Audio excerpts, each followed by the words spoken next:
Selamat malam untuk semua penonton YouTube ya yang pada malam hari ini sudah hadir di ruang YouTube ini. Jadi pada malam hari ini kami dari Atmajaya Yogyakarta mengadakan acara Career Outlook gitu, yang series kedua. Oke.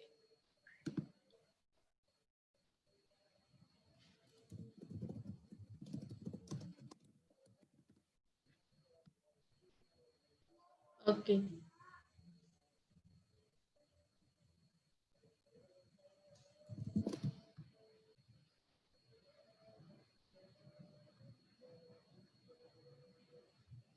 Oke, baik. Selamat malam, Mas Dedi. Selamat malam. Semoga suara saya bisa terdengar sampai sana ya. Ya. Oke, selamat malam juga para penonton YouTube pada malam hari ini.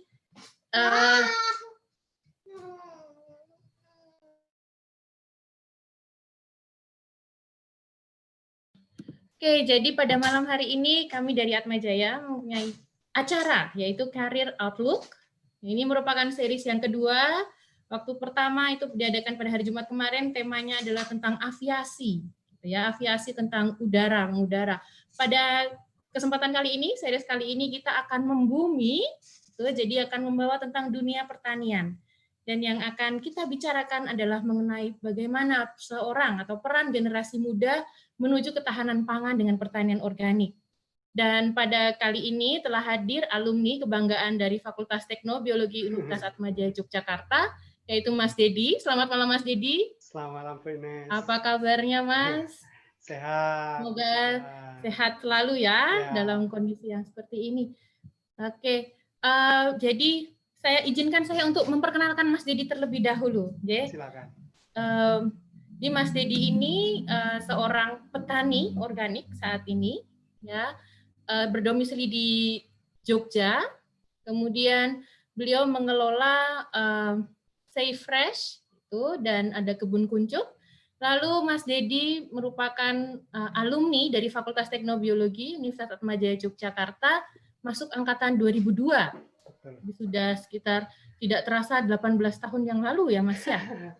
Begitu. Ya, dan beliau aktif di organisasi, berbagai organisasi. Ketika menjadi mahasiswa aktif, menjadi ketua koordinator dari penelitian RIF di UKM Selam, kemudian berlanjut petani organik, lalu menjadi pengurus saat ini Ikatan UKM Bisnis Indonesia, kemudian tergabung dalam komunitas Sinau Bareng Yogyakarta. Semoga ada viewer ya dari teman-teman komunitas Sinau Bareng.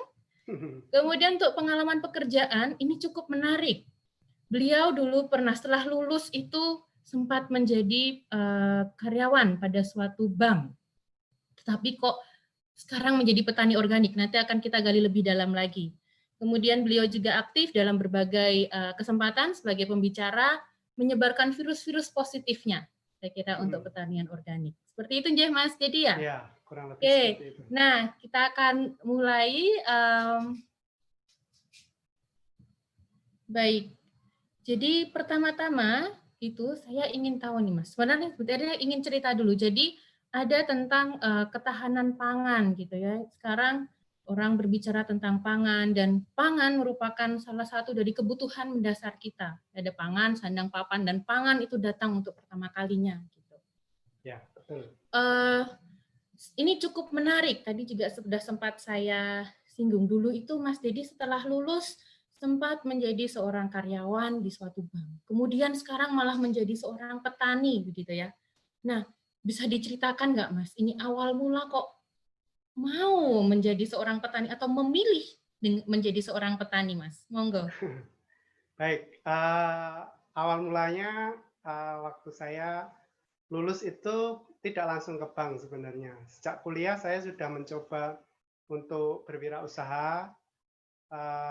Waktu itu saya ternak ikan nila sama ikan bawal di waktu itu di Babarsari juga di belakang kos-kosan. Nah, dari situ sebenarnya saya sudah mengenal ya, artinya mengenal usaha pertanian ini. Nah, waktu itu juga saya sudah tahun 2005 sampai 2007 itu saya juga mendampingi tani organik di Klaten, Sari Pratiwi Klaten. Nah, saat ini mungkin sudah bubar untuk kelompoknya, tapi untuk orang-orangnya masih ada. Nah, karena kondisi waktu itu akhirnya saya cari pekerjaan, yaitu menjadi seorang marketing di bank swasta. Saya pindah-pindah, udah 3 kali sebenarnya saya pindah di bank. Cukup menarik, banyak pelajaran yang saya dapat di waktu bekerja di bank. Nah, kenapa saya memilih menjadi petani dan akhirnya sampai sekarang saya menjadi petani? Yang pertama adalah itu karena hobi saya sebenarnya. Saya senang dengan tanaman. Itu sudah sudah lama sebenarnya. Saya senang dengan tanaman. Itu hobi saya gitu. Cuma bagaimana hobi itu dapat menghasilkan. Nah, itu yang saya belum tahu gitu loh, yang belum tahu. Artinya ada potensi di situ. Kemudian dengan berjalannya waktu saya mencari artinya kita harus punya teman atau punya relasi untuk mendapatkan, yang pertama adalah knowledge dulu atau pengetahuan. Jadi pengetahuan itu selain kita dapat dari kampus, dari masyarakat kehidupan, kita harus juga sering diskusi. Nah, itu dipacu, saya dari bank terus kemudian keluar itu memang ada pemacunya.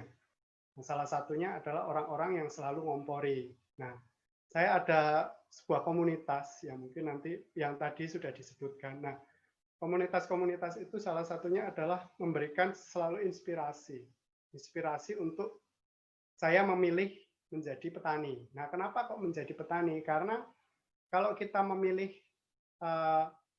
yang berhubungan dengan pangan, itu tidak ada habisnya. Artinya tidak ada masa-masa di mana pangan itu bukan tren, tapi pangan itu selalu ada selagi manusia hidup. Artinya bisnis yang berhubungan dengan pangan itu akan everlasting atau akan ada terus. Nah, itu. Nah, kenapa saya memilih petani?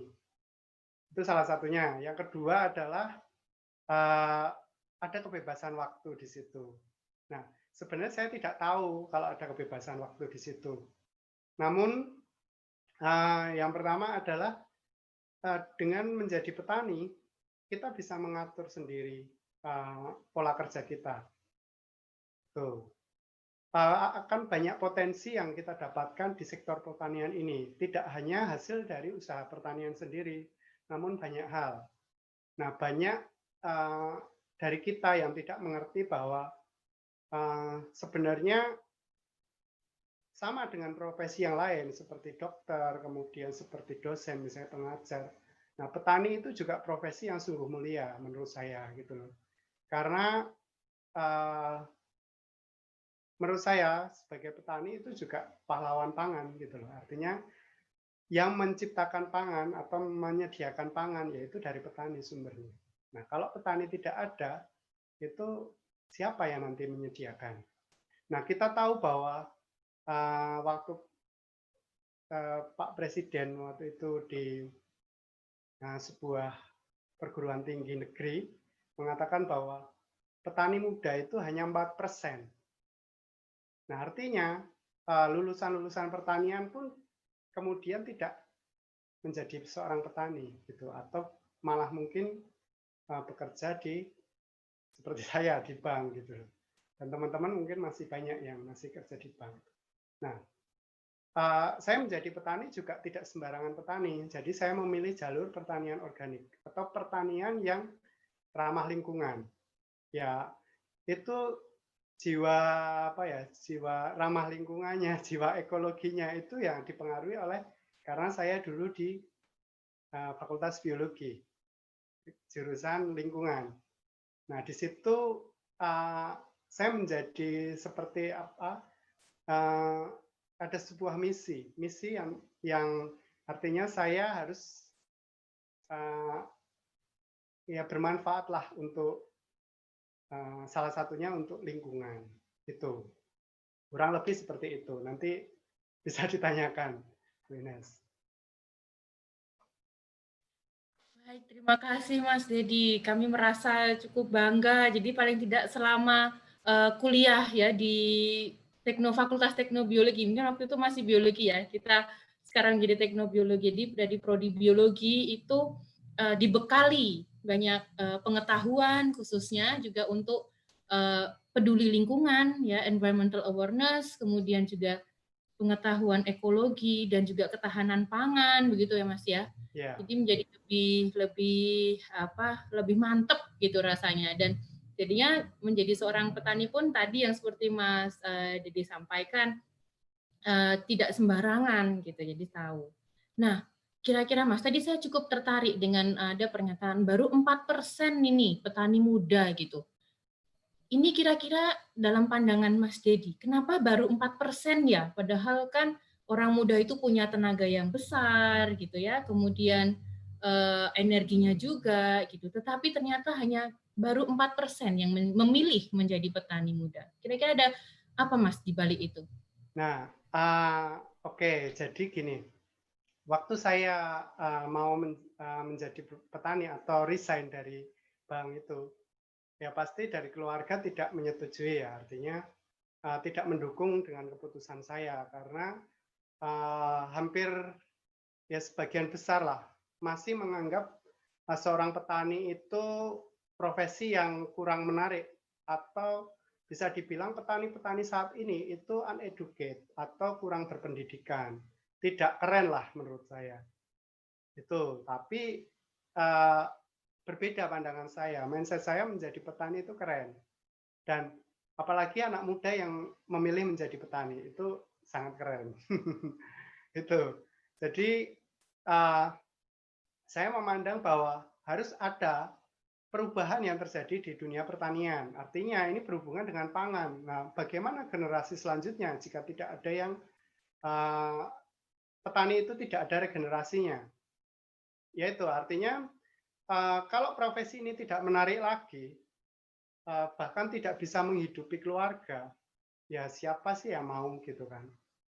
Nah, tapi kalau misalnya kita punya kebebasan waktu, kebebasan finansial menjadi petani, nah itu pasti banyak orang yang akan tertarik menjadi petani.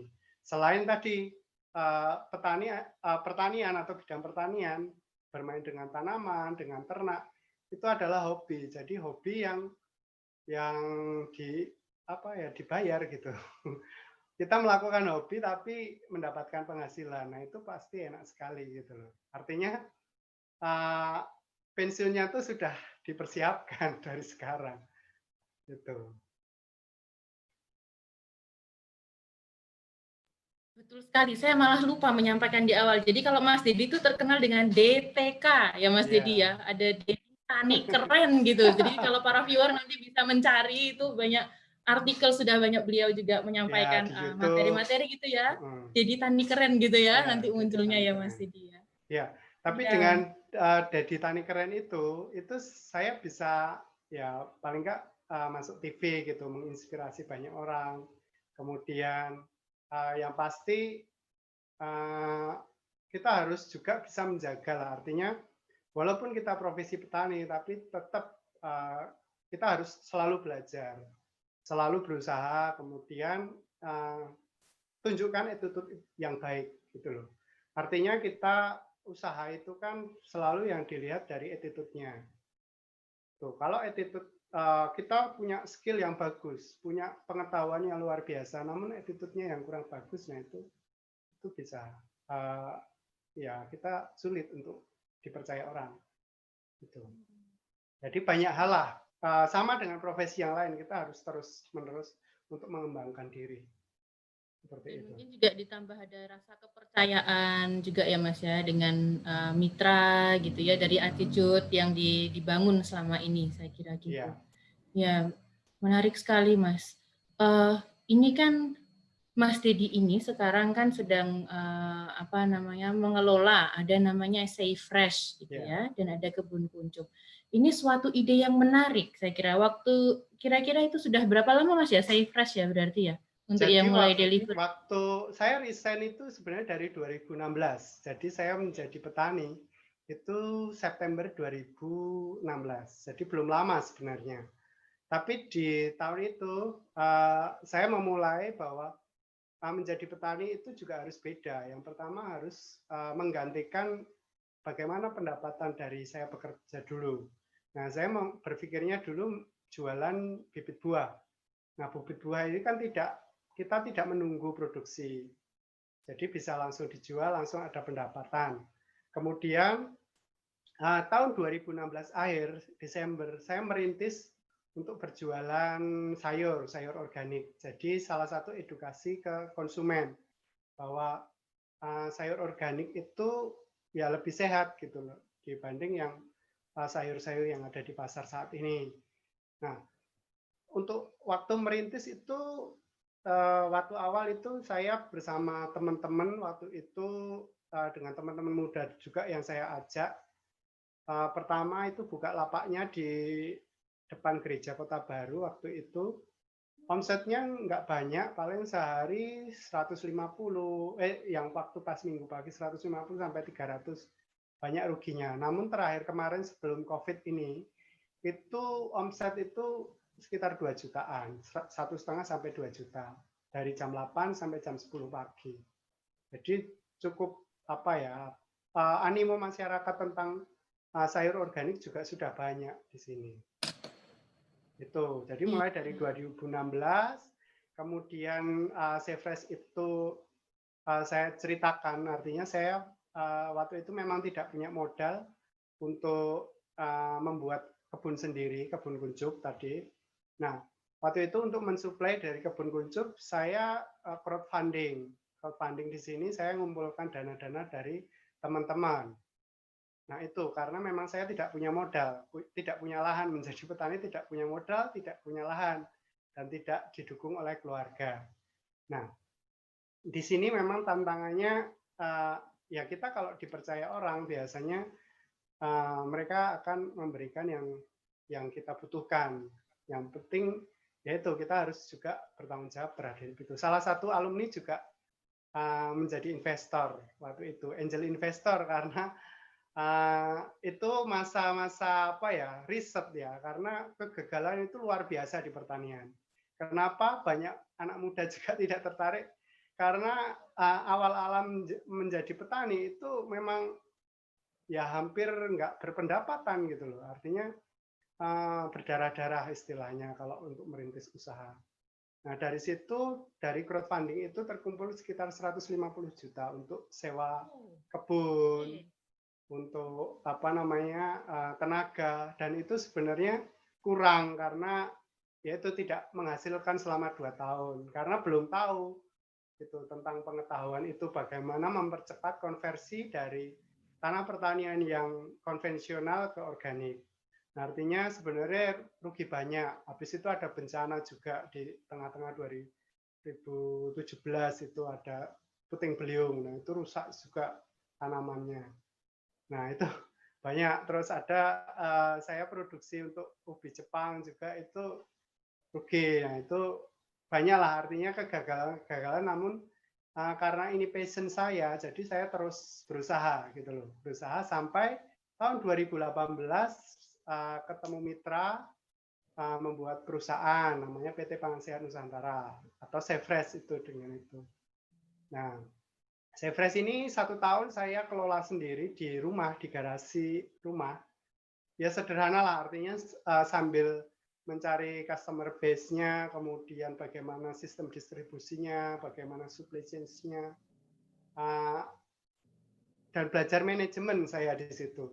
Ya, tapi karena passion-nya di produksi ya akan beda gitu, kurang maksimal. Tapi waktu pas di akhir tahun memang kurang lebih 1 tahun yang saya jadwalkan bisa running, itu kemudian pindah toko. Sekarang sudah ada toko di Textile Square, Gedung Demata. Nah itu, jadi perjalanannya itu dari omset 150, sekarang per bulan sudah 150 juta rata-rata. Dulu nolnya beda ya Mas ya, dulu 150 nolnya Ya, segitu, ribu. sekarang nolnya Ya, ketambahan gitu ya. Ada tambahan. Saya itu bayangin gitu ya. sudah manajemen sendiri, sudah saya tinggal. Artinya Mantap, saya Mas. tetap kontrol, itu sudah manajemen sendiri.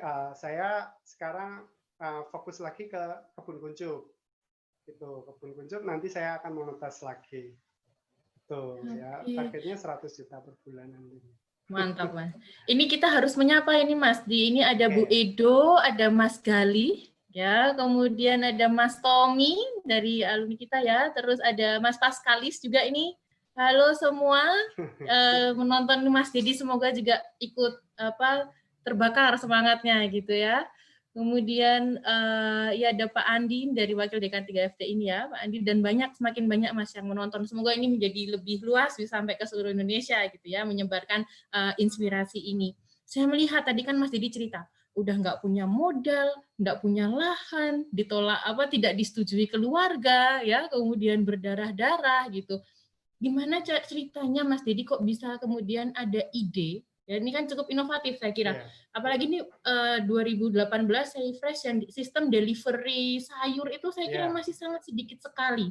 Dan sekarang delivery sayur ini di masa pandemi ini malah saya kira pas luar banget biasa tempatnya. itu. Jadi benar seolah-olah bisa membaca keadaan gitu loh Mas. Jadi sebagai orang muda maksudnya wah kok bisa ya gitu. Gimana Mas? Bisa diceritakan nggak idenya dulu kok bisa sampai ke ayo mau delivery gitu. Apalagi sebenarnya idenya gini. Idenya itu selama ini petani itu tidak bisa sejahtera karena yang pertama itu menurut saya itu dirugikan oleh tengkulak. Artinya petani itu kadang menjual nggak tahu HPP-nya berapa, harga pokok produksinya itu nggak ngerti, gitu loh. Jadi kadang dibeli di bawah HPP itu. Nah, kenapa sampai ke konsumen itu harganya mahal atau tinggi? Padahal mungkin sebagai contoh, anggap saja di tingkat petani itu belinya 5.000, sampai ke konsumen bisa 30.000. Nah, itu karena ada layer-layernya, ada middle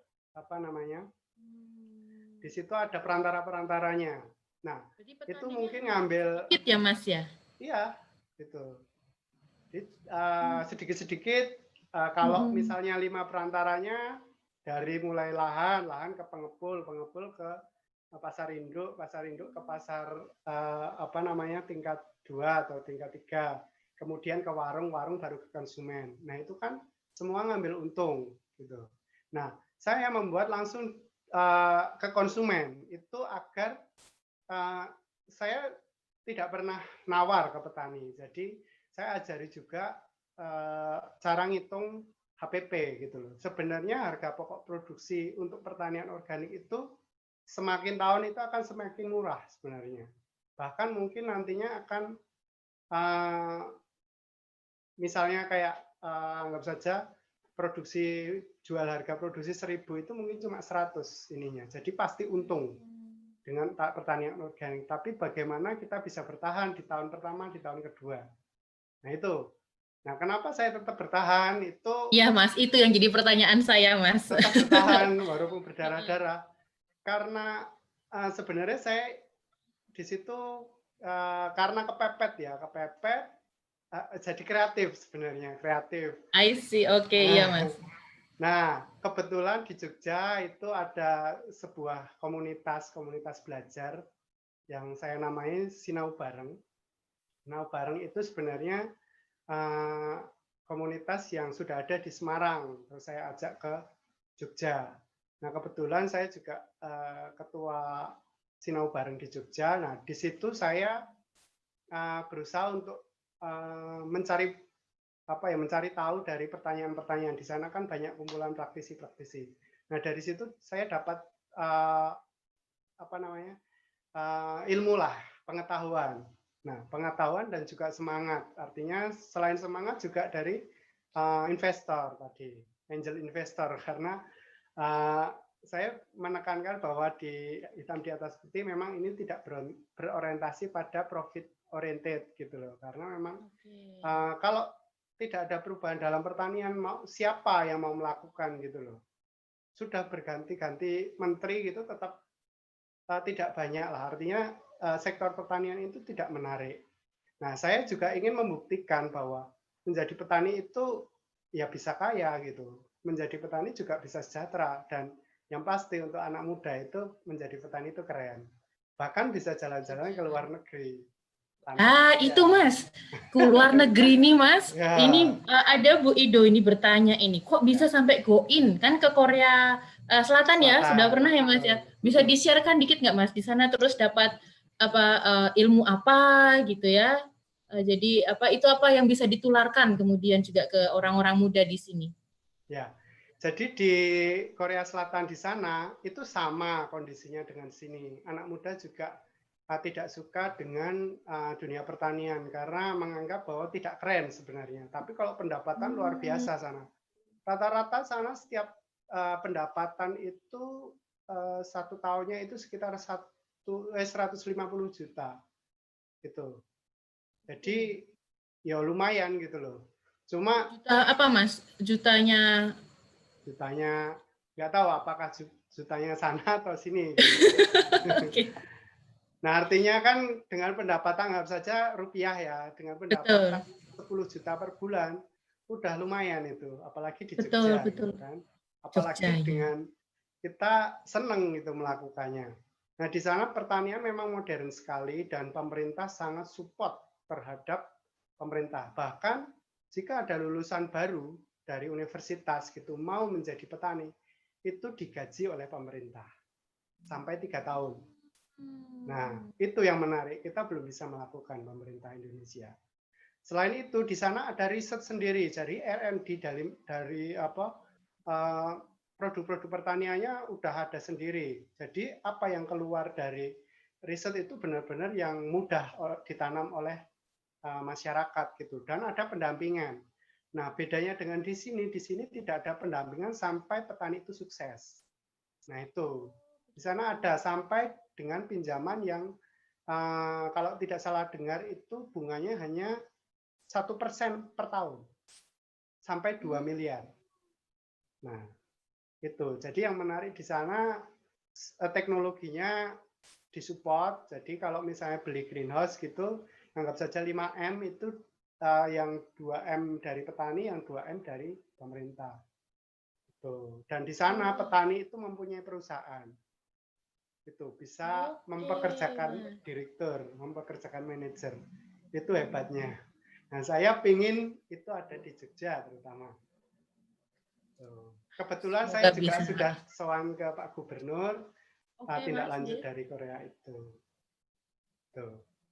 Mantap Mas, kalau begitu ya memang jadi terbakar ya semangatnya Mas ya, tidak menjadi petani itu keren memang karena ini apalagi sekarang di masa pandemi secara khusus ya Mas ya, kita diminta untuk menjaga kesehatan, terus makan yang sehat, juga meminimalisir untuk bepergian ke kerumunan gitu ya, apalagi sekarang kan ya memang kondisinya sangat memprihatinkan, tapi saya kira ini menjadi jalan untuk kita tetap sehat, dan saya sangat berterima kasih sekali ke petani gitu ya, untuk kita tetap, yang paling ditakutkan kan kalau nggak ada sayur pemakanan gitu kan, malah udah nggak bisa keluar rumah gitu ya, makanya seperti itu. Nah Mas, ini sekarang saya ingin tahu nih tentang kebun organiknya Mas Didi. Iya, kebun kuncup ya, namanya kebun kuncup. Nah, sekarang ini Mas, kira-kira sudah ada berapa tanaman sih yang ditanam di sana Mas? Kalau sayur itu sudah sekitar 18 ya, 18 jenis. Dan ini mau saya up-kan sampai mungkin 20 sampai 25. Jadi kebun itu yang saya sewa itu kan 3.500 pun. Tapi di sana ada Mas, 3.500 apa Mas? Meter persegi. Oke, ya. Tapi di sana ada ikan. Nah, ikan ini saya memilih untuk pembenihan. Karena apa? Yaitu nilai ekonominya paling tinggi menurut saya. Itu dari ikan. Kemudian dari kambing. Ternak kambing sebenarnya itu karena untuk konversi atau kita untuk buyer untuk menjaga dari lingkungan sekitar itu saya pagari dengan odot atau pakan kambing itu. Nah, itu fungsinya juga kotoran nanti akan kembali ke lahan. Jadi saya mendatangkan pabrik pupuk ke lahan. Kemudian ada kelinci. Kelinci ini saya memang ambil untuk urinnya. Urin kelinci itu bagus sebagai pengganti urea. Nah itu. Terus kemudian irigasi saya buat agar mendekati lahan. Jadi irigasi pun itu saya manfaatkan untuk ikan. Jadi saya menamai ini kebun integrated farming, jadi zero waste. Oke, itu. Integrated farming ya. Nah, konsep kebun ini memang banyak monetasnya selain hasil dari sayurnya sendiri, dari ikannya, kemudian dari urinnya atau pupuknya, dari kelinci juga. Kelinci saya memang ngambil yang jenis high cool. High cool itu produktif dan cepat besar.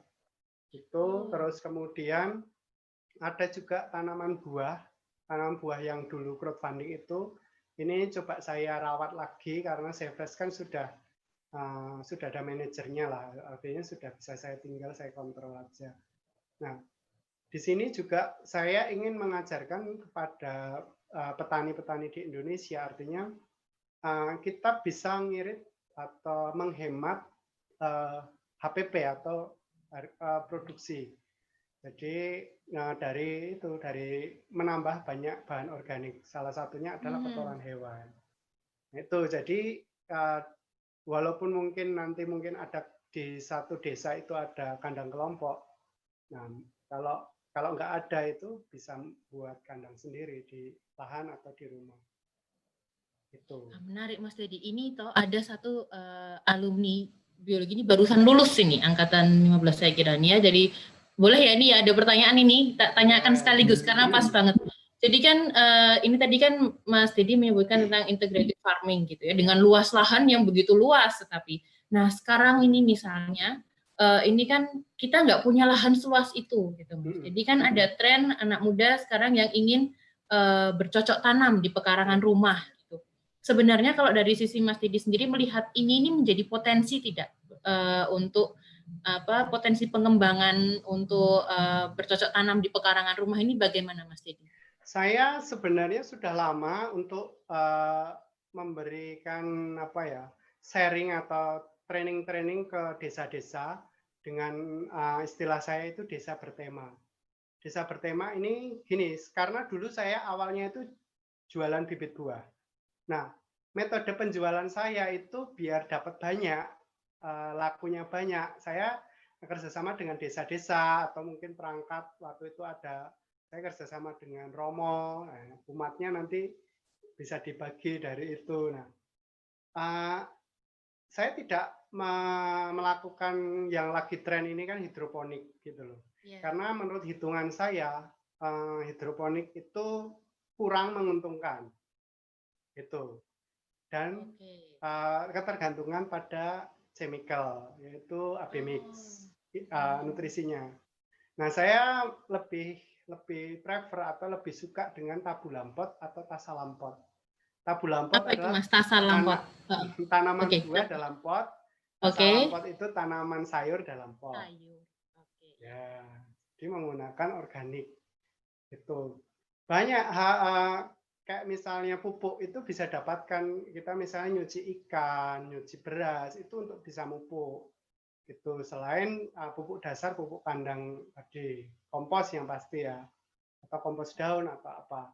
Kita juga bisa membuat POC sendiri, pupuk organik cair sendiri, misalnya membuat komposter. Jadi di sisa-sisa kayak misalnya sisa sayuran yang masak kan biasanya kayak dibuang, sisa kulit bawang, kulit cabai dan sebagainya itu dimasukkan dalam, saya buat komposter aja, gampang di YouTube banyak gitu tutorialnya. Gitu. Nah, saya dulu melakukan itu juga mulai karena hobinya dulu di sebelah rumah. Kalau pengen tahu ya di Facebook saya itu kalau mau nanti monggo ini Mas Stephen Tommy bisa coba stok Facebooknya Mas Dedi ya. Jadi nanti ada memang. Tapi yang pasti memang anak muda ini mau pekarangannya luas, mau pekarangan rumah, itu sebenarnya bisa ya Mas Dedi ya, ada Bisa. peluang gitu ya untuk Saya mengembang. sebenarnya ya itu karena saya nggak punya tanah karena saya dari Lampung kan pendatang di Iya, sini. betul. Itu jadi pendatang di sini sejak dulu sebenarnya saya suka untuk di pertanian organik walaupun saat itu masih pendampingan gitu, belum melakukan sendiri, belum produksi lah. Itu hanya ikut.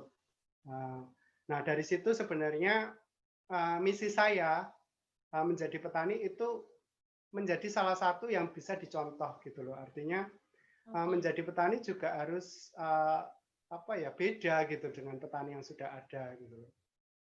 Gitu. Jadi panutan gitu Mas ya, paling tidak ini contoh benar-benar role model anak muda ini bisa gitu ya.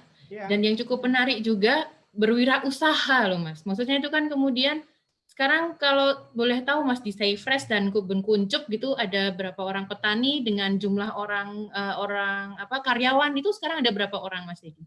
Kalau di apa namanya di Save Fresh itu karena waktu itu kerjasama atau investornya itu punya yang Demata itu apa wisata.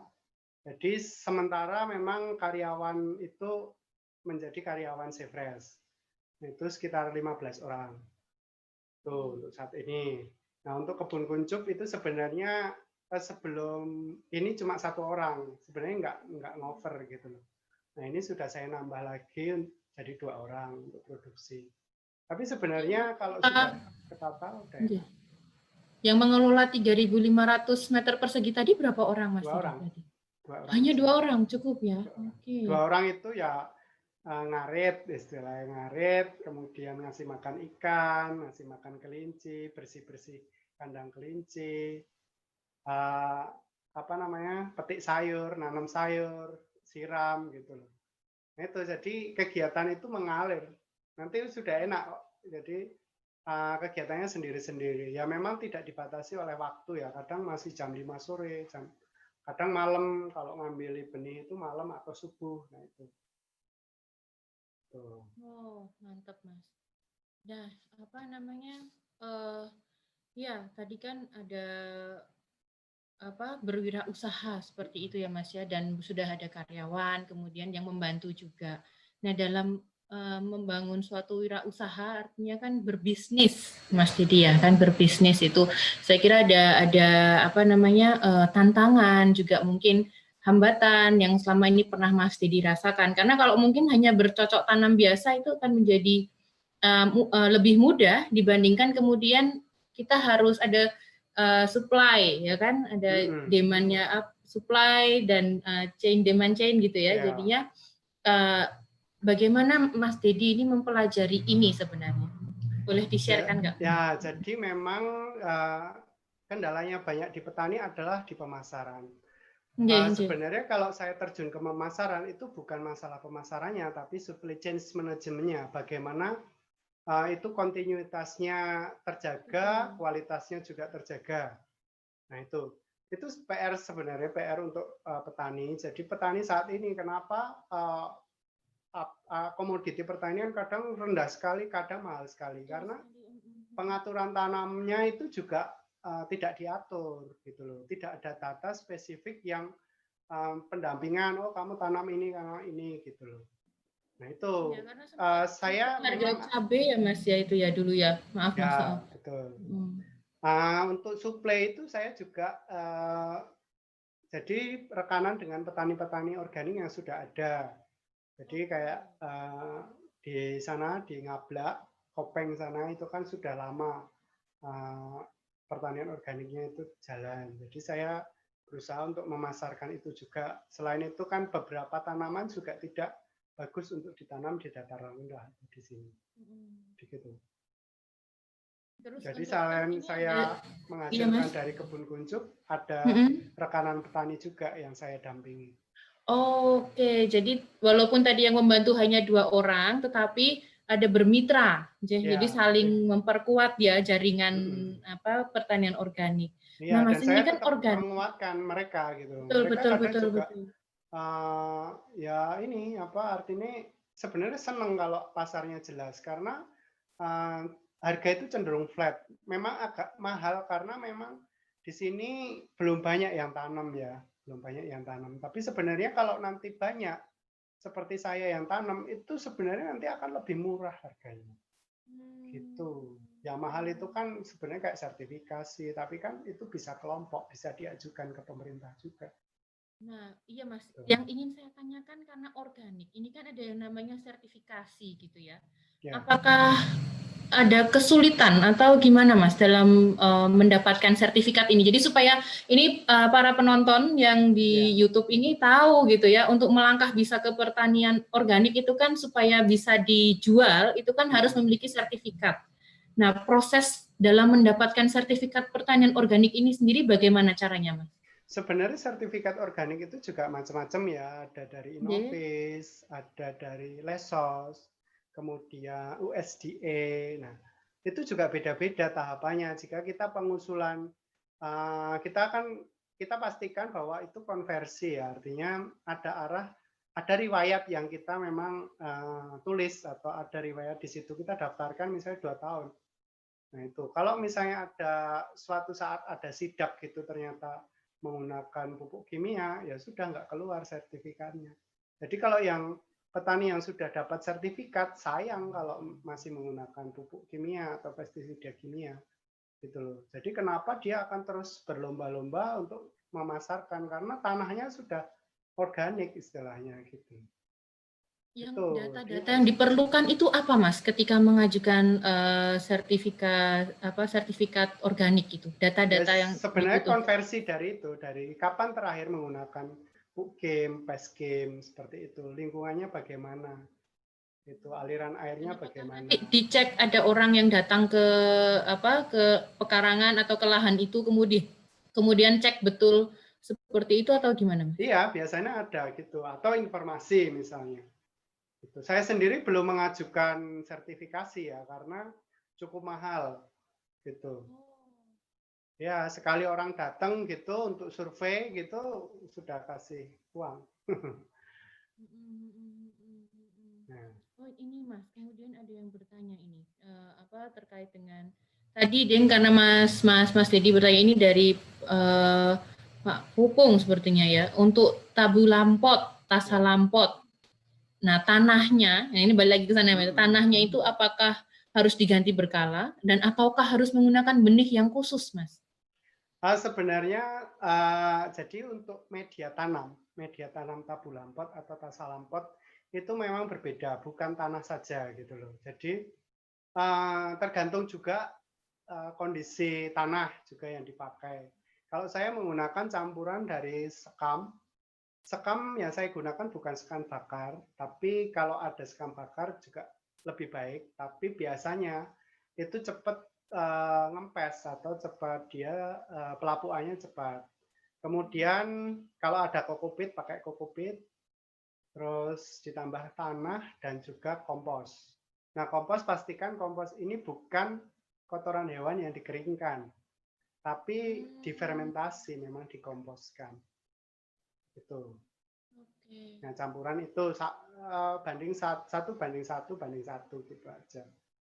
Gitu. Kalau misalnya perlu diganti tidak, kalau sudah penuh dengan akar, itu kalau misalnya pakai pot atau planter bag itu bisa dipotong akarnya atau pruning akar namanya. Pruning akar nanti memang ditambah media baru. Kalau tidak perlu pruning akar itu tinggal tambah pupuk aja atau tambah kompos aja. Gitu. Nah, usahakan pakai POC. POC juga. POC itu apa Mas? Mungkin bisa itu sebutkan kepanjangan. Nah, POC itu pupuk organik cair ya. Oke, pupuk organik itu memang cair. kita menggunakan bakteri ya, bakteri penabat N misalnya. Kayak Lactobacillus sama apa namanya? Banyak lah, saya lupa itu. Nah, ini potensi juga untuk mikrobiologi, artinya pabrik itu yang ngelola adalah bakteri-bakteri. Jadi bahan organik kan banyak. Kalau misalnya yang kita tahu bahwa tanaman itu butuhnya itu pupuk makro dan pupuk mikro. Pupuk makro kan terdiri dari NPK, kemudian mikro banyak. Nah, kita harus tahu kita mendapatkan misalnya N dari mana sumber N, kemudian sumber P dari mana, sumber K dari mana. Nah, saya membuat POC pun misalnya menggunakan urin ada campuran garam, pakai garam juga. Ada rock fosfat itu sebagai fosfatnya. Itu tambahkan juga air kelapa agar daya serapnya ke tanaman juga cepat karena tanaman menyerap pupuk itu kan berupa ion. Nah, itu ion dan kation dan anion kayak gitu. Tapi kalau untuk benihnya tidak harus benih yang khusus ya Mas Dedi ya? Tidak harus. Tapi tidak lebih baik harus, gini, ya? Kalau misalnya mau tabulam pot, tanaman buah dalam pot, itu harus bibit dari vegetatif, bukan dari biji atau generatif.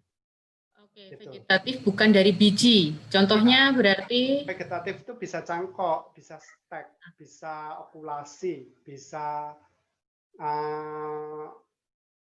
runduk, macam-macam itulah. Pokoknya perkembangan biaknya secara vegetatif itu cocok untuk tabulam pot. Tabulam pot. Cepat buah. Gitu. Oke. Kalau Mas, sayur benih biasa. Sayur biasa. Ini dari Mas Rudi Agung Nugroho ini Mas bertanya, apakah sekarang kan sudah yang integrated farming, apakah tertarik ke arah organic smart farming? Loh, sebenarnya itu smart loh. Karena sudah smart itu Mas Rudi? Ya, karena gini, anggapannya teknologi itu teknologi canggih, misalnya drip system, kemudian harus enggak, kita tuh sudah dilimpahi tanah yang luar biasa subur. Itu loh. Tanah kita udah tanah subur, nggak perlu niru di luar negeri lah. Bagaimana caranya memaksimalkan tanaman itu gini. Prinsip petani adalah kalau bisa cepat panennya, misalnya harusnya panen normal itu 30 hari, bisa nggak panen itu 20 hari saja. Nah, itu kayak gitu. Misalnya bobotnya dalam 20 hari, dalam 30 hari misalnya itu bobot 1 kilo. Nah, bisa nggak dalam 20 hari juga bobot sekilo atau lebih. Nah, itu sebenarnya teknologi yang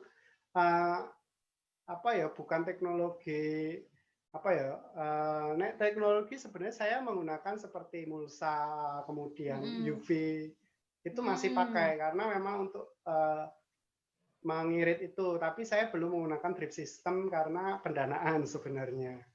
Nah, kalau ada investor yang tertarik untuk smart farming yang tadi plus farm artinya tertutup, namun saya rasa itu nanti cost-nya tinggi dan BEP-nya secara hitungan bisnis nggak masuk. Nah, oke, itu berarti patut untuk dipertimbangkan ya Mas. Nah, ini terkait dengan bisnis ini Mas. Ya. Apalagi kan ini kita memang harus ada penyediaan sayur yang berkala gitu ya, apalagi organik. Nah, ini tanya tentang bisnis. Bagaimana sebenarnya Mas Dedi itu menentukan harga-harga dari sayur? Jadi, apakah mengikuti pasar sayur organik umumnya atau ada perhitungan tersendiri karena harga sayur itu kan fluktuatif. Ketika jumlah panennya banyak, kemudian nanti harganya turun. Ketika jumlah panennya sedikit, nanti terus harganya naik gitu ya. Jadi bagaimana sih cara Mas Dedi menentukan harga? Saya dari ini sih untuk penentuan harga. Jadi kalau sayur-sayur yang banyak digunakan itu biasanya harganya cenderung mendekati ya, karena saya harganya flat, entah itu pasar bagaimana, contoh aja beetroot atau buah beet. Nah, itu harga yang organik itu pernah lebih murah daripada yang di pasar.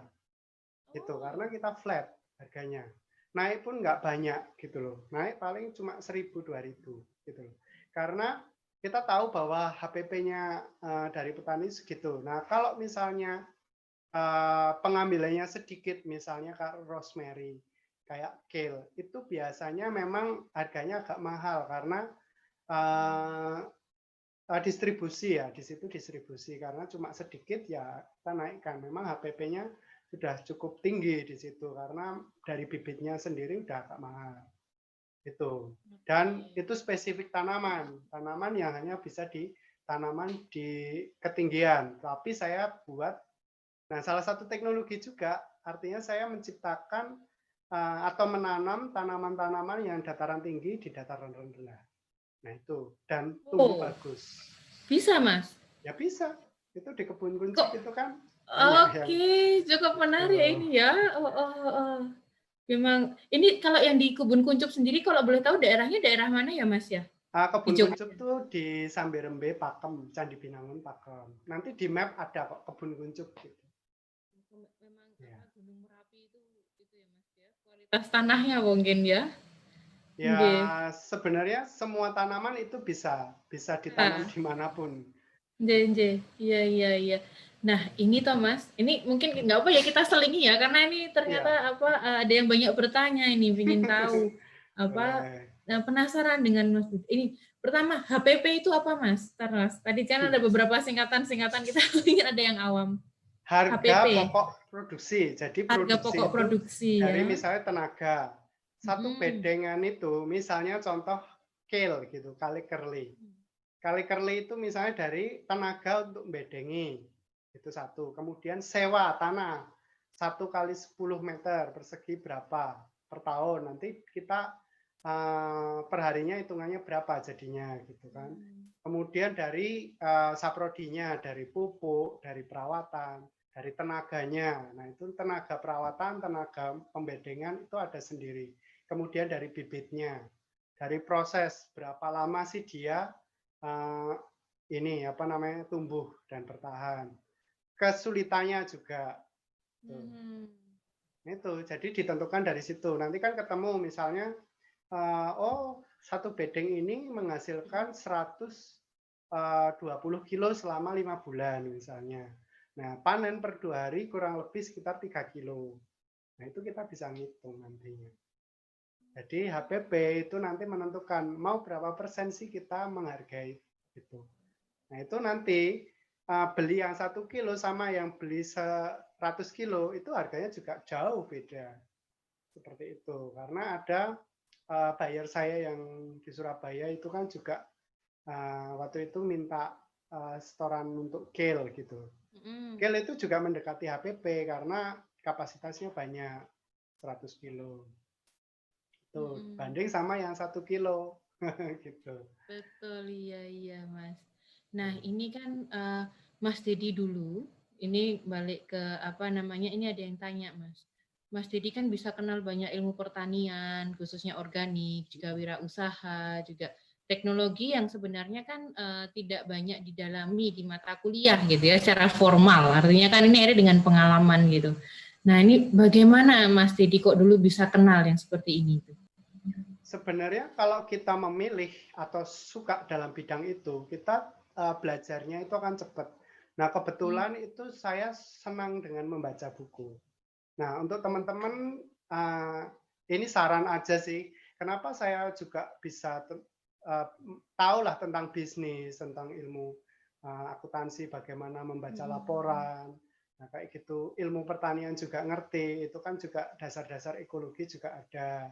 Kayak gitu musuh apa namanya musuh alami kayak gitu kan Betul, predator juga mana itu betul. kan juga ngerti bagaimana pengatasan tanaman-tanaman apa yang bisa digunakan untuk pestisida nabati. Nah, itu juga kita harus tahu. Nah, di situ kalau kita senang dengan sesuatu, nah di sini saya senang dengan pertanian, saya belajar di situ itu cepat nangkap gitu loh. Dan saya belajarnya itu sampai ke Medan, ke Makassar, ke Bali gitu loh. Jadi Oke, Mas. dan itu semua itu sebenarnya juga free trip gitu loh. Jadi saya juga Hmm, dibayari orang gitu, dibayari orang untuk belajar. Bahkan di Korea itu juga belajar dibayari pemerintah gitu loh. oke, Jadi menarik ya. belajar itu akan terus kalau kita memang ada kemauan yang kuat di situ Mm-mm, di bidang itu. mm-mm, Ya mm-mm. artinya apa? Kalau kita sudah terjun ke sebuah bidang, kita jadilah expert di situ, gitu loh. Nggak usah setengah-setengah, gitu loh. Kalau setengah-setengah orang menjadi ragu juga, gitu loh. Itu Betul. penting. Nah, nanti ada istilahnya personal branding. Nah, orang tahu saya Oke, pasti sekarang petani, gitu. Tuh. betul sekali. Iya, Nah, iya. ya artinya saya membentuk itu gitu loh. Jadi saya pede dengan kata-kata saya petani. Banyak teman-teman petani itu nggak pede. Oh, saya pengusaha Iya. petani ya. Saya nggak Mm-mm. petani gitu loh. Karena memang profesi petani saat ini memang citranya masih buruk lah. Gitu loh. masih Ya, karena belum. kena ini Mas, kan kalau petani itu ke ladang, terus kalau yang perawatan kulit kan nggak bisa Mas, pasti hitam gitu, kena Ya, tanah, ulet gitu ya, makanya mungkin mungkin butuh diciptakan kostum yang keren mungkin Mas nanti. nah Kalau itu. Ya nanti nah sebentar tadi lagi. oke Mas, ditunggu. Nah Mas tadi kan Mas ini sudah menyinggung tentang ada hama ya sebenarnya ya pengendalian membaca buku kemudian untuk menangani dengan pestisida hayat. Ini ada pertanyaan ini dari Bu Yulia Puji Astuti ini. Sebenarnya dari Palembang ini Mas. Ya ingin bertanya tentang pengendalian hama dan penyakit. Karena kan pertanian organik itu tidak menggunakan pestisida kimia. Nah, yang Mas Dedi gunakan itu apa? Kalau dulu sempat saya itu malah mendengar kalau dapat sayuran yang malah dimakan ulet itu malah bagus karena berarti ulet saja mau makan gitu. Tapi kalau malah terlalu mulus itu pertanda ulet saja tidak mau makan gitu. Sempat ada seperti itu Ya. saya sempat dengar ya. Nah, ini Mas Dedi menggunakan apa ini? Bisa Jadi di-sharekan kayak? pestisida nabati itu sebenarnya dia tidak mematikan hama. Jadi dengan urin kelinci tadi POC kelinci itu cukup aromanya cukup menyengat ya, itu juga mengurangi hama sebenarnya. Hama itu akan tetap ada. Iya Mas ya. Tadi kan POC kan pupuk organik cair. Cair ya. Berarti pupuk juga sekaligus pestisida gitu Ya, atau gimana? itu. Iya, gitu. Dan mungkin bau-bauan lain tanaman-tanaman kayak misalnya daun nimba, kemudian daun sirsat, kemudian bawang atau cabai, jahe. Nah, empon-empon itu banyak juga untuk selain untuk pupuk, itu juga untuk pestisida nabati. Apapun yang ada yang berbau-bau itu boleh diramu, ditumbuk, kemudian airnya disemprot gitu loh. Itu jadi bukan terus membunuh hilang gitu loh, tapi itu tetap ada. Jadi kalau sayuran saya dikuncup kok bolong-bolong ya memang gitu gitu. Jadi bukan mematikan, ya itu nanti inilah. Artinya saya tetap memelihara kehidupan di situ. Ya Ya artinya malah akan yang berbagi, kita tetap akan panen kok. Karena yang bolong-bolong parah, yang awal-awal nanti saya masukkan ke kolam untuk makan ikan sayurannya. oh begitu ya Mas. Jadi secara Ya, tidak rugi juga ya karena nanti yang ada yang makan gitu ya dan iya, akhirnya yang herois ikannya itu. pun organik ya. Berarti kan Ikannya seperti itu. organik. Atau Ya. vegetarian mungkin lebih. Enggak, nanti karena saya tidak menjual ikan produksi ya, jadi nanti benih ikan yang saya jual. Gitu. Karena ya sekali lagi adalah bagaimana memaksimalkan potensi nilai atau pendapatan dari lahan yang sempit. Menurut saya itu sempit. Gitu.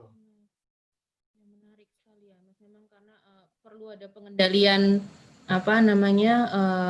hama, pengendalian bukan pemusnahan ya sebenarnya. Jadi Pengendalian, pengendalian karena mengurangi lah. bagaimanapun juga rantai pangan itu juga ada dan juga memelihara. Makanya mungkin kalau boleh saya tarik itu sih maka dari itu pertanian organik kemudian yang dipilih oleh Mas Dedi seperti Ya. itu ya.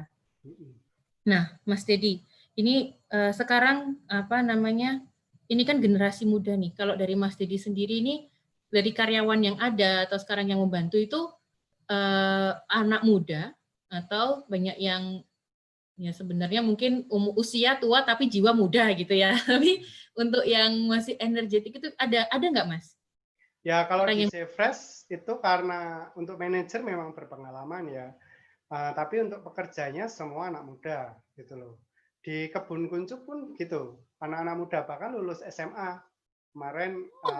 Ya lulus SMA, saya rekrut gitu karena memang tidak bisa melanjutkan. Terus saya ajari nanti karena di kebun kuncup itu bulan Juli kan saya buka sesi untuk pelatihan. Itu di minggu menarik Mas. kedua nanti memang artinya pengetahuan seperti itu kan secara konkret itu masih jarang ya. Jadi banyak Betul. hal yang istilahnya tidak teknisnya itu jarang lah. Gitu. Sepenggal-sepenggal. Nah saya karena sudah mengalami sendiri dari hulu sampai hilir, dari produksi distribusi sampai ke pemasaran. Bahkan sampai mungkin saya membuat jus sendiri sampai ke meja makan. Nah itu, jadi potensinya tahu semua lah di bidang pertanian. Benar-benar ini ya Mas ya, ketahanan pangan, kemandirian pangan, kemudian sehatnya juga tercapai. Saya kira ini semua orang sedang menuju ke sana Mas, mungkin ya. Jadi Betul. tidak hanya kuantitas tetapi kualitas makanan itu yang sedang dicari oleh banyak orang karena ingin sehat gitu ya intinya. Ya.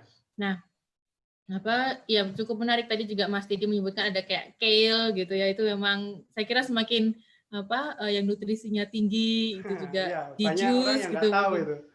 Betul Mas, kale kalau saya pribadi lebih suka kale curly daripada yang Nero karena Nero agak lebih kalau yang curly lumayan bisa tertelan kalau saya gitu. Jadiin smoothies gitu biasanya. Jadi ada gaya-gaya hidup yang baru gitu ya. Saya melihat ini benar-benar Mas Didi sebagai sosok generasi muda yang mendukung ketahanan pangan, yang menjamin semacam isi perut ya, jadi tetap ada yang dipangan oleh masyarakat, oleh konsumen, oleh manusia, jadi supaya tetap bisa sehat. Dan ini yang inovatif gitu Mas menurut saya, karena Safe Fresh dengan delivery ini sebelum dari pandemi, bukan karena ada pandemi baru berubah sistemnya, kan seperti itu. Jadi menjadi pionir juga saya kira. Karena dulu masih baru Mas, aneh waktu masih bisa bebas ke pasar, kadang masih orang mungkin akan berpikir memilih ke pasar saja gitu ya. Kemudian dengan harga yang lebih mungkin tadi dengan stok yang lebih banyak, mungkin yang harga lebih murah gitu ya. Tapi dengan sekarang saya kira kepedulian orang itu saya kira mungkin ada pergeseran. Mungkin Mas jadi bisa merasakan itu. Gitu. Nah, ini udah mendekati nih Mas. Kita hampir 1,5 jam, durasi kita hampir 1,5 jam. Banyak pertanyaan. Begini, untuk generasi muda, jadi teman-teman muda yang usia tua, jiwa muda tetap masuk ya Mas ya. Ini ya Boleh, sebenarnya kan semua awet ini muda. tidak mengenal tua muda Semua sih, kita karena usia selama masih hanya hidup, ya kita betul harus. sekali dan harus jiwa muda. Nah, ini Mas, ini jadi kan saya ingin nih ada pesan-pesan nih dari Mas Dedi. Ini ada yang tanya ini Mas. Jadi yang memotivasi. Jadi kan sebenarnya kita bingung nanti mau memulai dari mana. Dulu Mas Dedi sudah dengan zona nyaman, saya kira zona nyaman. Kemudian berani keluar dari zona nyaman. Istilahnya saya kira itu membenturkan diri, gitu ya, mencelakai diri mungkin tepatnya dengan sadar diri. Nggak ada yang tadi itu, tidak ada lahan, nggak ada modal, keluarga nggak setuju gitu kan, sudah komplit gitu ya, komplit, tetapi masih termotivasi dan berani untuk memulai bisnisnya sendiri. Dan kemudian ini bisa terus dikaitkan, ada yang nanya nih Mas, ini teman mahasiswa, ini masih mahasiswa aktif ini, Silvana ya, jadi menanyakan kalau ingin mulai pertanian organik itu harus mulai dari mana? Mungkin ada pesan-pesan mungkin yang bisa Mas Dedi sampaikan. Tipsnya artinya betul sekali Mas. Menjadi petani atau menjadi apapun nanti dirimu gitu kan, itu sebenarnya sama saja. Yang pertama kuasai knowledge-nya, kuasai pengetahuannya dulu itu. Yang kedua skillnya atau kemampuan kita dari yang tidak bisa menjadi bisa, itu harus dicoba. Enggak tiba-tiba saya langsung hebat, enggak gitu loh. Saya juga mencoba gagal gitu loh. Banyak mencoba gitu. Karena dengan kita senang, kita walaupun mencoba itu menjadi sebuah keasikan tersendiri gitu loh. Lama-lama kita nemu pola sendiri, nemu yang ciri khas kita, gaya kita gitu, sehingga itu akan lebih mudah, lebih nyaman gitu, sehingga ya akhirnya menjadi lebih efektif gitu untuk tanaman. Nah untuk organik sendiri kita nggak harus tiba-tiba langsung organik. Mindset dulu yang diubah gitu. Pertama mengubah mindset dulu. Organik itu seperti apa sih gitu loh. Apakah harus bersertifikat? Apakah harus kita steril dari lingkungan? Enggak. Kita jangan membatasi diri dulu. Kita harus terbuka semua informasi yang masuk. Kita dengan gayanya. Yang penting tujuannya adalah pertama adalah menyehatkan tanah kita, menyehatkan bumi kita yang sampai saat ini banyak tanah-tanah pertanian itu terlantar ya, artinya tidak subur lagi karena dari revolusi hijau 83 dulu, 1983, revolusi hijau digaungkan, itu kan penggunaan bibit unggul dengan pupuk kimia itu begitu boros, artinya banyak penggunaan pupuk kimia, itu juga menyebabkan tanah itu menjadi tandus dan keras. Nah, di tahun pertama memang itu ini waktu itu kan saya tidak langsung ke produksi, tapi jualan bibit buah biar langsung ada income. Nah, kalau langsung ke produksi mungkin saya nggak sempat seperti ini gitu loh. Jadi kita harus berpikir tentang ekonomi juga, tentang menghidupi diri kita dulu. Jadi jangan memikirkan orang lain dulu kalau kita sendiri nggak hidup gitu loh. Betul. Kalau kita sudah hidup, baru kita mencoba inovasi yang baru. Nah, kita tetap dengan pertanian organik ini karena di tahun pertama memang itu nggak berpenghasilan. Tapi apa yang bisa kita jual yaitu pengalaman. Nah, pengalaman itu berbeda dengan di buku. Artinya kita sendiri tahu teknis-teknisnya secara detail-detailnya. Nah, itu kebetulan juga kita harus mempromosikan diri ya. Waktu itu tahun 2018 waktu pas habisnya, artinya ini mau lanjut atau enggak, itu hampir ada keputusasaan. Jadi pede tapi secara ekonomi itu kurang kuat. Nah, di situ tuh kayak seperti alam semesta ini mendukung, semesta itu mendukung. Takung ya Mas ya. Ya, mistakung. Jadi kalau visi kita memang baik, kita memang mengajak generasi muda menjadi petani. Nah, kita kan knowledge-nya banyak di situ karena kegagalan-kegagalan kita evaluasi, kita coba pelajari. Nah, di situ Pertamina itu ngajak saya untuk memberikan training. Nah, dari situ saya ada pendapatan rutin per bulan dari Februari sampai November 2018. Di situ saya selamat. Selamat dalam Betul. Jadi ada kreativitas lah selain dari hasil pertanian itu sendiri. Itu kuncinya di mindset dulu. Kalau ingin memulai gitu Mas, berarti bibit yang mudah ditanam. Nah, kira-kira kalau apa ya, Mas? artinya pengetahuan dulu. Kan kalau misalnya mudah, dulu kan pengetahuan. Banyak kan kayak gitu. Misalnya umurnya pendek, gampang, resikonya rendah. Itu timbul senang dulu. Makanya tadi yang pertama adalah kuasai pengetahuannya dulu, knowledge-nya dulu. Baru skill kan kita nyoba-nyoba skill itu. Skill dari yang sedikit dulu, yang mungkin di pot atau banyak kan tutorialnya di YouTube itu. Kita bisa nyoba-nyoba dengan lingkup yang kecil. Itu baru kalau kita sudah berani untuk membesar, kita sudah misalnya dulu kan saya juga coba itu karena dari dulu saya kalau usaha itu enggak pernah pakai modal, artinya modal itu datang dari orang lain. Itu modal juga nekat ada, ya Mas ya. Nekat dulu gitu ya. Ya. Yang pasti Itu bisa dipercaya orang itu betul, kepercayaan itu, iya. Attitude, kejujuran. Iya, ciri khas orang muda ya saya kira ya. Jadi harus berani ambil gebrakan gitu ya Mas ya. Betul. Tidak yang takut resiko. Mending gagal setelah mencoba ada gagal untuk bangkit lagi daripada gagal untuk mencoba gitu ya. Jadi kan lebih nggak keren coba yang terus gagal. Itu memang kemauannya harus kuat, visinya harus kuat. Jadi jangan takut karena kalau berhubungan dengan pangan itu aman lah, artinya di situ potensinya luar biasa gitu loh. Entah itu di agriculture atau di food processing-nya atau di pangannya. Gitu loh. Jadi ada sini, data nggak? Data Mas Didi mungkin. Nah, untuk data sebenarnya ya itu saya belum ada ya, belum ada. Tadi yang economics or itu Mas, potential winners Mas. Itu ya itu salah satunya ya coba di-share. Saya bantu ya Mas ya, bentar. Semoga bisa. Jadi ada semoga ini bisa dilihat bersama. Mas Dedi bisa lihat nggak ya? Nah, bisa. Oke, ini jadi dari Mas Dedi itu ada potential winners gitu, decoding the economics of COVID-19. Gimana Mas ini Mas? Nah, artinya di saat pandemi ini, masalah pangan itu juga masih menjadi potensial yang nantinya akan ada prospek di situ. Nah, di sini banyak juga yang akan jatuh gitu loh. Nah, di sini akan menjadi menarik jika ini kan akan lama. efeknya pandemi ini, efek dari pemulihan ekonominya seperti itu. Dan otomatis di sini pangan kemudian agriculture itu masuk dalam potensial winner atau sesuatu atau bidang yang nantinya akan memberikan potensi yang luar biasa. Terutama teman-teman di biologi ini. Artinya kan potensinya luar biasa, tinggal bagaimana kita mengemasnya dan memberikan ke masyarakat. Itu. Ya. Gitu.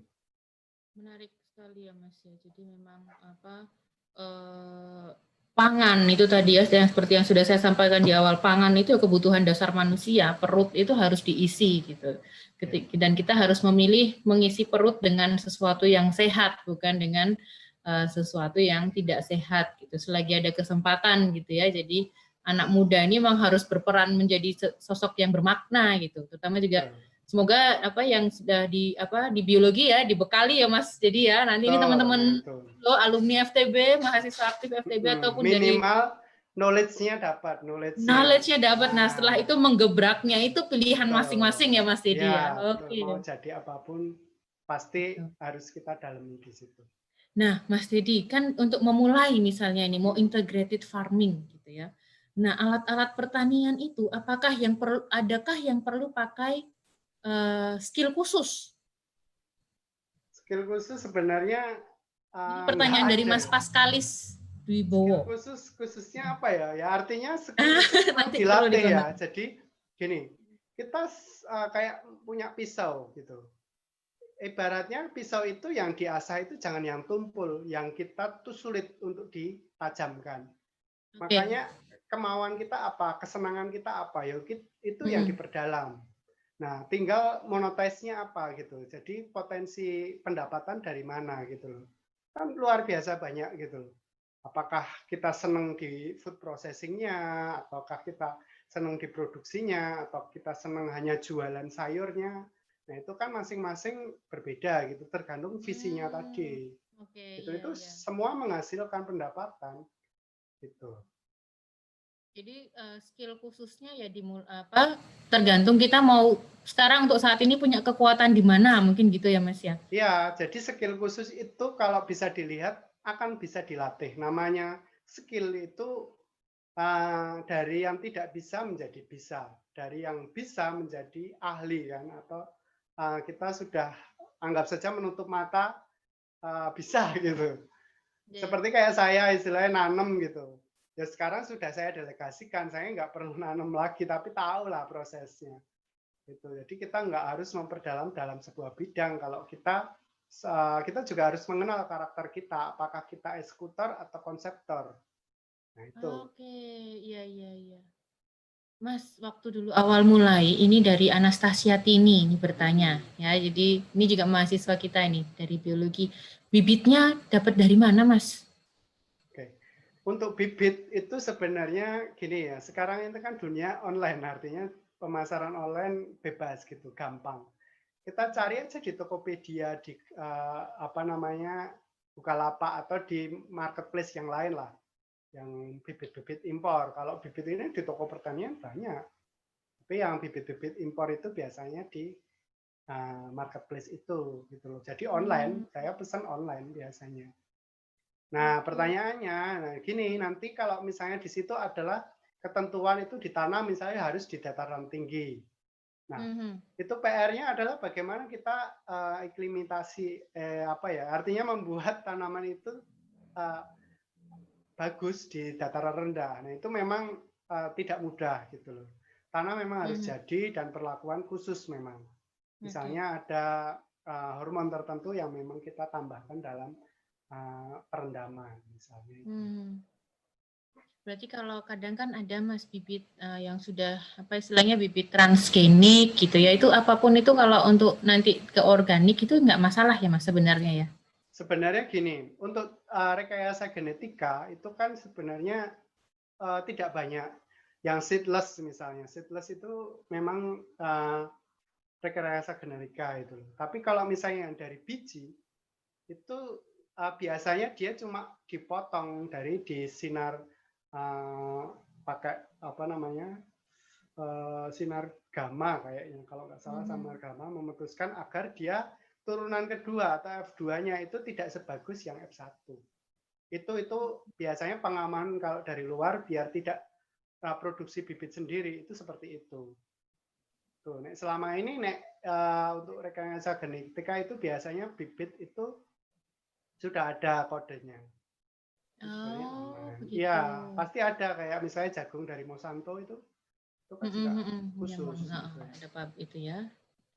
Terus Mas Dedi, ini makanya teman-teman mungkin audiens ingin tahu gitu ya pengalaman dari Mas Dedi. Pernah ke Kalimantan gitu Mas, mungkin Mas, kan tipe-tipe tanahnya beda itu. Kebetulan saya pernah diundang juga di Ketapang di Oke, sana. oke, Ketapang. Di sana itu kompos di mana-mana, artinya tanah kebanyakan sana tanah gambut ya. Nah, PR-nya adalah bagaimana mengukur keasaman. Jadi kebutuhan, jadi tanaman akan hidup bagus itu di pH netral, cenderung ke netral, jadi tidak terlalu asam atau tidak terlalu basah.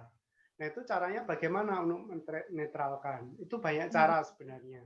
Nah, kalau di sana sulit untuk kapur itu ya kita harus menggunakan yang hal-hal yang bersifat basah misalnya. Mungkin kayak zumit asid asam humus itu kan juga bisa asam ketemu asam biasanya itu nanti apakah tambah asam atau tidak itu di situ karena memacu pertumbuhan bakteri. Nah, bakteri biasanya sekresi dari bakteri juga ada yang sifatnya basah karena ada bakteri-bakteri yang hidup di pH netral atau pH yang cenderung basah.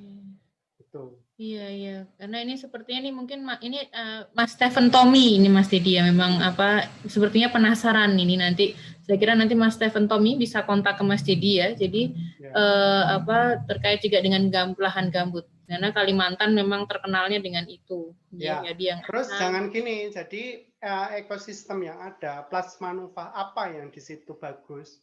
Nah, coba dikembangkan gitu loh. Gali nilai ekonominya.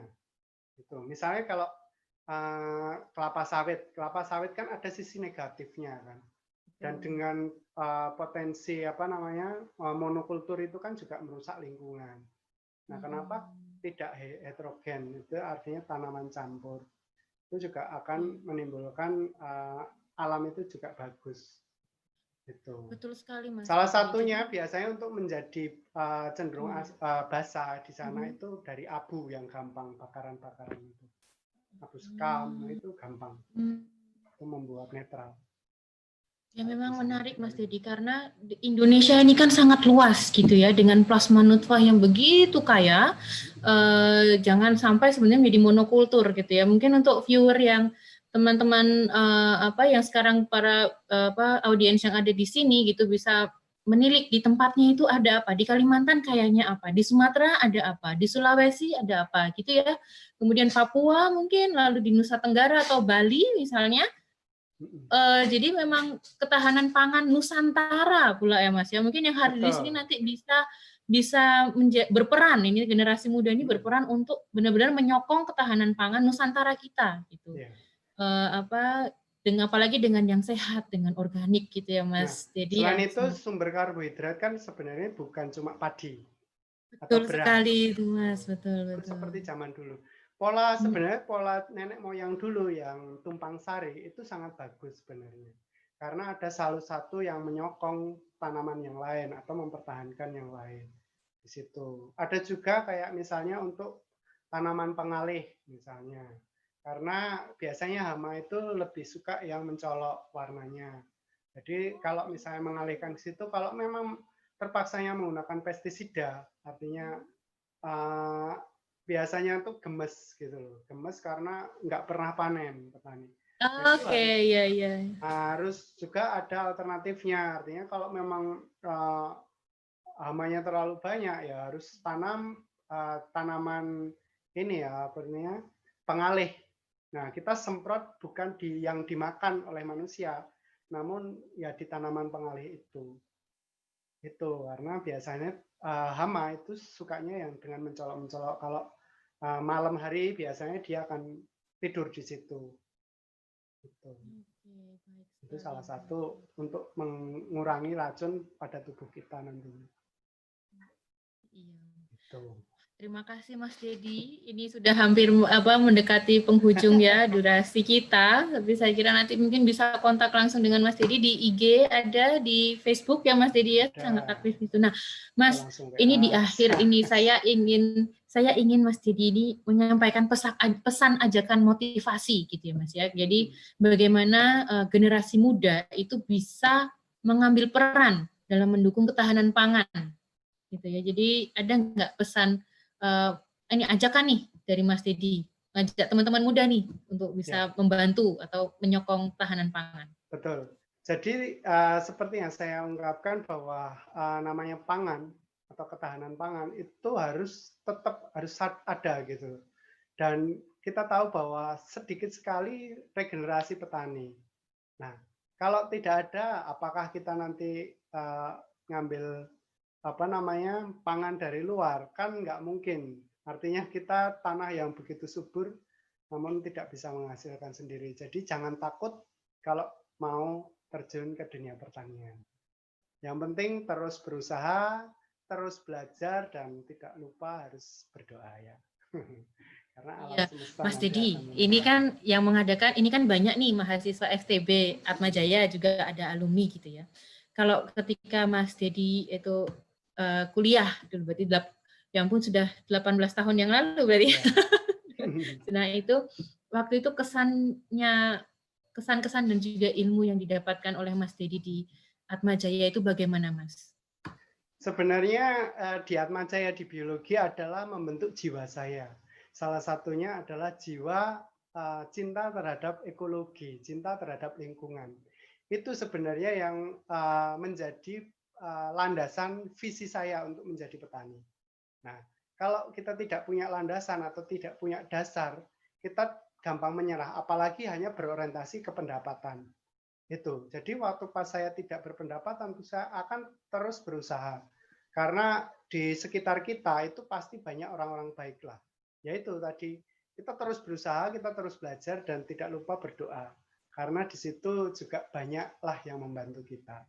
Itu. Yang penting menjadi agent of change. Gitu. Kita ada di dunia ini untuk menjadi berguna, bermanfaat. Itu. Jadi saya Menarik bangga sekali lah. itu, Mas Dedi. Ya, saya bangga Bangga ya, Mas? pernah di biologi karena ya itu menjiwai saya gitu loh, menjadi dasar.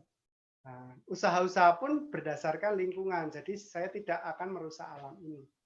Gitu, dan berusaha untuk mengajak konsumen-konsumen itu untuk hidup sehat. Dengan konsumsi sayur organik itu juga membantu petani-petani organik gitu loh. Dan otomatis kalau semakin banyak orang yang sehat, akan semakin banyak petani yang sehat dan juga sejahtera. Itu kuncinya nantinya. Itu Wah, Mas mendalam sekali itu, Mas. Dan kami pun bangga dari FTB ya, teknobiologi memiliki alumni seperti Mas Dedi, juga memotivasi teman-teman yang sekarang masih aktif sebagai mahasiswa dia di FTB UAJY untuk tidak malu menjadi seorang petani, gitu ya. Apalagi nanti karena mahasiswa di FTB kan juga berasal dari banyak daerah di Indonesia ya Mas Dedi ya. Mungkin Mas Dedi dulu waktu kuliah juga merasakan kita tidak perlu jauh-jauh, ya tidak perlu jauh-jauh ke Kalimantan, bisa mengetahui tentang Kalimantan dari teman kita misalnya, atau dari Nusa Tenggara atau dari Sumatera.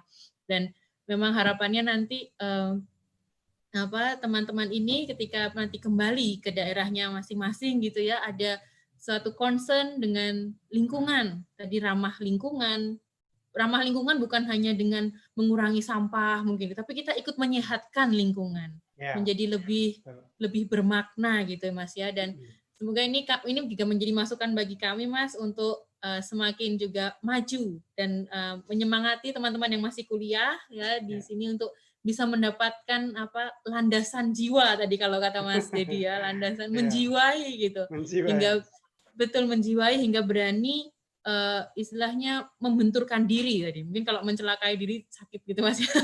Membenturkan keluar dari zona nyaman yang pendapatannya dari yang stabil per bulan ada kemudian menjadi Saya kira waktu itu tidak jelas. begitu tidak jelas gitu kan, tetapi tetap termotivasi untuk di situ. Dan saya kira tadi komunitas itu menjadi penting juga ya Mas ya. Betul, Komunitas kita harus untuk banyak teman-teman positif di sekeliling kita untuk terus menjaga kita tetap termotivasi.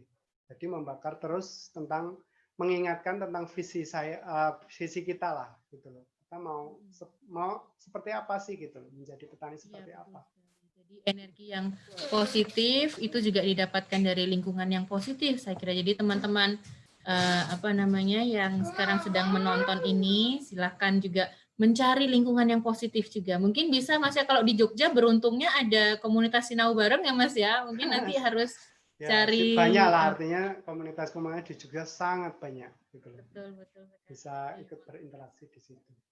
Iya.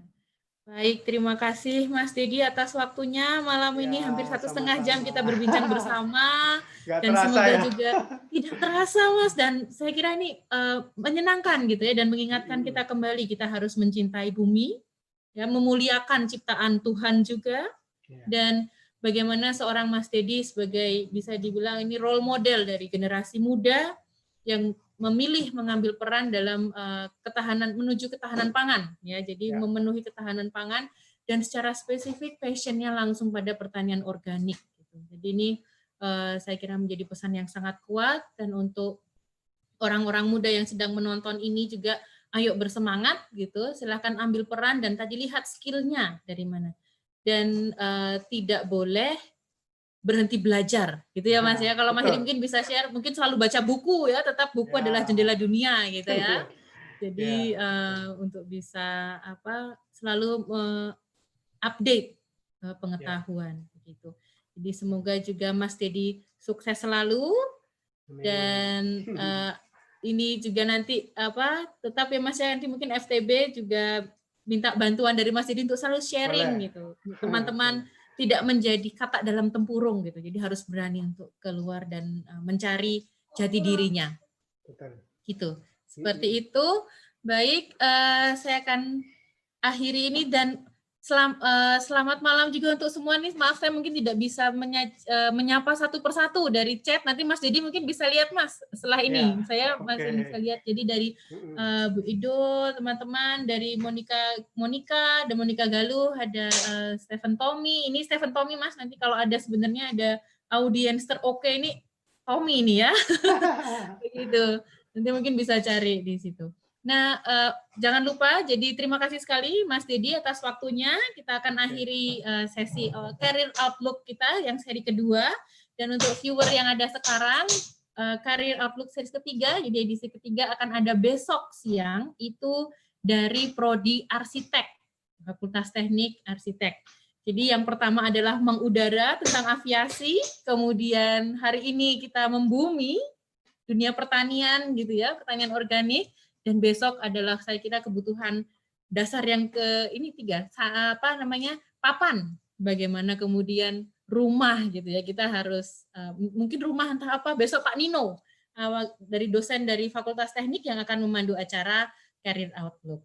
Begitu, terima kasih sekali atas perhatiannya, dan saya kira pas ini waktunya.